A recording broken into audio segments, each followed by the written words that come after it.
Hey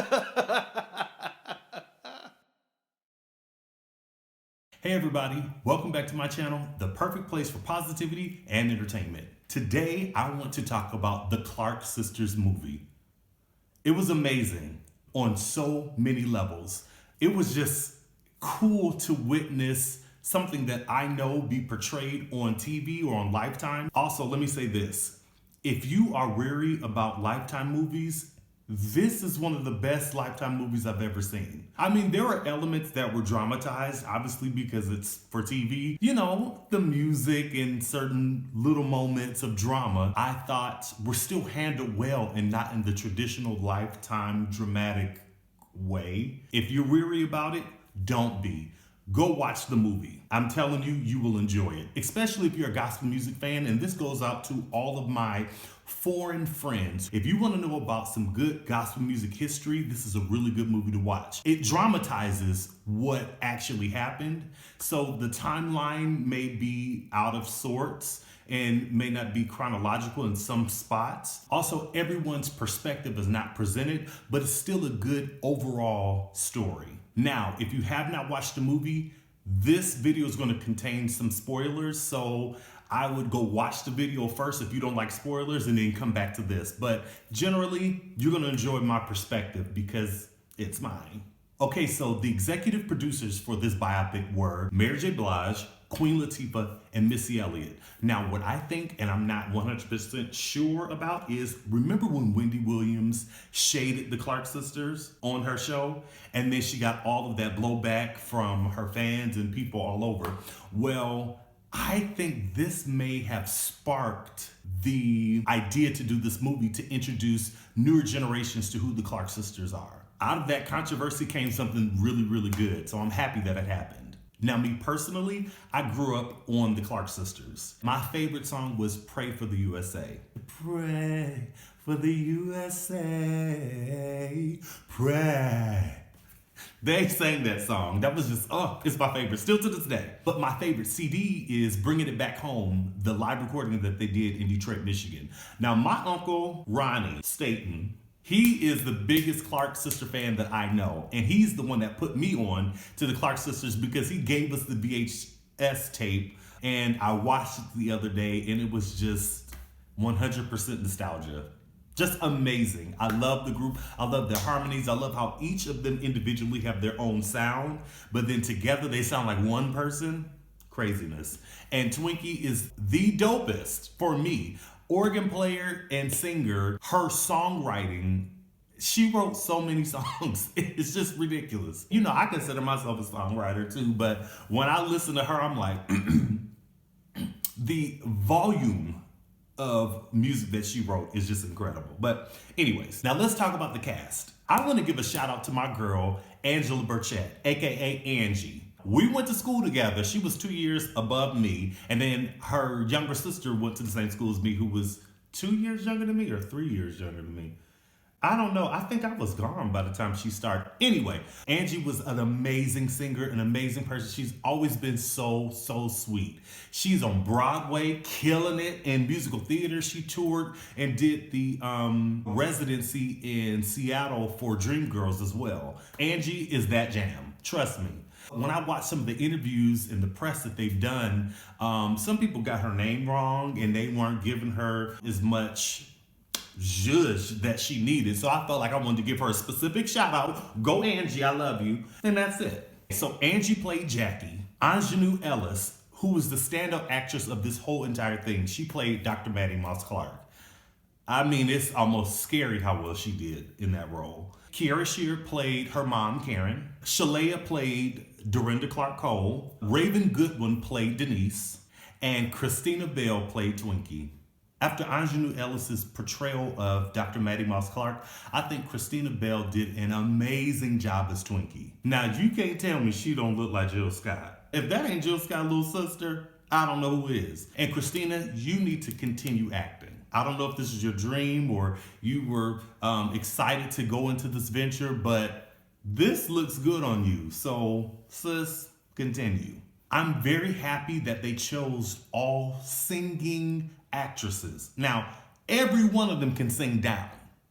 And it created a great soundtrack for the movie. Now we have music that is nostalgic Clark Sisters, but with a contemporary sound produced by the legendary Donna Lawrence. This is going down in history as an amazing soundtrack that I will be listening to well after the hype goes down about this movie. Now I'm going to get into the movie. This is not going to be a full review. I just wanted to point out some things that made me think about the reality of the situation that they're presenting in the movie, the similarities that I find in my life, and the choices that I made in my life to do things different. So that's what we're going to talk about. The fact that this movie was made in Detroit blesses my soul. To see brick houses in snow with Ford, Chrysler, and GM cars in the street, that ain't nothing but Detroit. So I remember one time my grandmother was driving and we used to take different paths to church because we went so often. I can't remember what street it was on. My grandmother pointed to the left and said, "Guess who lived there?" That's where Dr. Maddie Moss Clark raised her girls. It's like, are you serious? We live that close to the Clark sisters? But they weren't living there at that time, but still, that was the house where they grew up. The portrayal of Dr. Maddie Moss Clark was moving. They presented her in such a strong, passionate way. She loved God, she loved music, she loved her girls, and she was determined to succeed. Determined. And nobody was going to stand in her way. And I love seeing strong women. I was raised by a strong woman in the same holiness, sanctified way. She was hard on them, but she had different goals. It was more like a Joe Jackson, Matthew Knowles, I'm going to build a group out y'all, whether you like it or not. That was really interesting to see how it played on each individual girl, where they are living their mom's dream for them versus living the dreams that they have for themselves. So that was an interesting perspective to see in this movie. I would also like to add that Dr. Maddie Moss Clark is that woman. Let me give you some background. A lot of times we hear about Thomas Dorsey and James Cleveland. We hear about the men in the gospel music movement, but she was a powerful woman during that time. What people don't understand is in gospel music, you know, we have soprano, alto, and tenor, and it's known for having harmonies that are really close and knit together that move with the melody. That's called closed structure. Open structure is more like classical music, where you have soprano up here, alto here, tenor here, bass here. They all move in different ways in an open form. Well, Dr. Maddie Moss Clark made that closed form popular with gospel choirs, as you can hear through her daughter singing and watching her go to workshops all the time from city to city. And that just made me feel, I don't know, great, because that's what I do. Traveling constantly, teaching people music, wanting to spread gospel music and the joy that you can experience from singing it, but at an excellent level. I share that. It gave me so many positive feelings to watch elements of my life be portrayed in somebody else's story on TV. Amazing. I want to talk about Twinkie for a second. It was really interesting to me to find out that she wanted to go to Howard. And I don't know what she wanted to study, but the idea that she had other dreams than what she actually did was fascinating to me. Now, don't get me wrong. What Twinkie has done in gospel music is phenomenal. She's an amazing songwriter, amazing organist, amazing singer, shaped so many singers inside the gospel music industry. Who knows what she would have been able to do had she been given the opportunity to follow her own dreams. We don't know what she's really capable of. We know that she was extremely capable of reproducing her mother's dream. And that's what this movie emphasized. And my heart just broke for her, finding out that she had other desires and just didn't have the opportunity to follow them. I made choices in my life to follow my dreams, even when everybody around me said, "What are you doing? Are you crazy?" Like when I first told my family I was coming to Poland, my brother was like, "Why are you going to Poland?" Like, it's so random. And how it happened is random. Keep in mind, I'm going to do a video about how I got to Poland a little bit later, so you'll see details. But I didn't let that stop me from what I knew was an opportunity for me. I didn't know what was going to happen or how big it would be, but I knew that this was my time to make a choice for me. And to watch this movie, I was so grateful that I had the opportunity to do what I wanted to do. And it made me feel for Twinkie. Maybe that's not what she wanted to do for this long. You know what I mean? But Christina Bell did an amazing job bringing that to life, and I love you, Twinkie. And what you've done is amazing, and what you could have done, I hold in my heart for you. I just hope other people learn from that. Respect the people that bring you up and open the door for you to express your dreams, talents, and things like that. But never forget yourself and the dreams and goals that you have for yourself. And if nobody agrees with you, it doesn't matter. When you see that window open or that door open, you run, because that's for you and nobody else. Denise. Now, this is a really interesting topic because I grew up always thinking that there were 4 until I saw a video of them singing Hallelujah, and it was 4 of them singing on stage and Twinkie on the organ, and I was like, who is that? And then somebody told me, that's Denise. Now, who's Denise? And why don't they ever talk about her? Where is she at now? Why is she not singing? Her presence was always shrouded in mystery. And so I liked how the movie really showed how much she was a part of the Clark sisters, because they don't talk about it.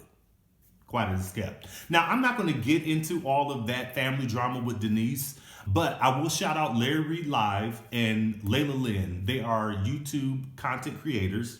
Larry Reid did a interview or multiple interviews with Denise, so you can hear her real story from her perspective if you go to his page. And also Laila Lynn just posted a live video from Larry, Denise's son, explaining his thoughts and ideas about the movie after it aired. Go check them out. Larry Reid Live, Laila Lynn, they will fill you in about Denise Bradford Clark's role in the family and her perspective of where their relationship stands now. I'm not getting into that. Overall, I loved this biopic. The music, the acting, the cinematography, the themes. I think that this could open a door for future movies or future biopics. I would love to see one about Commission. Yes, I said Commission. If you don't know who they are, Google them. I grew up listening to them and they shaped my musical life. If they did this with the Clark sisters, I can only imagine what a movie would be with Commission, because it's about time for Commission to get the light that they deserve too. Thank you for watching this video. If you liked it, please like, comment, share, subscribe, click that notification button if you want to be informed about new videos that I post. Also, please follow me on social media, all platforms, at Brian Fentress Official. And there it is. Thank you so much. Have a wonderful day. Peace.